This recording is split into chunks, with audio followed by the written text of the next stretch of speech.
ఆత్మీయ గుడ్డితనం అనగానేమి? ఆత్మీయ గుడ్డితనం అనగా ప్రజలు సత్యమును గురించి విందురు కానీ దాని అర్థమేమిటో దాన్ని గ్రహింపలేరు. క్రీస్తు ప్రభు అనుగ్రహించిన రక్షణను వారు గ్రహింపలేరు. సత్యమును మన జీవితమునకు ఎలాగో చేసుకునవలేనో వారికి తెలియదు.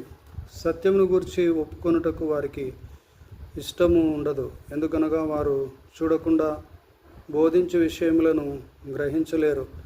ఎఫెసీయులకు రాసిన పత్రిక 4వ అధ్యాయము 18వ వచనం. వారైతే అంధకార సంబంధమైన మనస్సు కలిగిన వారై తమ హృదయ కాఠిన్యం వలన తమలో ఉన్న అజ్ఞానము చేత దేవుని వలన కలుగు జీవములో నుండి వేరుపరచబడిన వారై తమ మనస్సునకు కలిగిన వ్యర్థత అనుసరించి నడుచుకొనుచు ఉన్నారు. Hallelujah. God bless you all.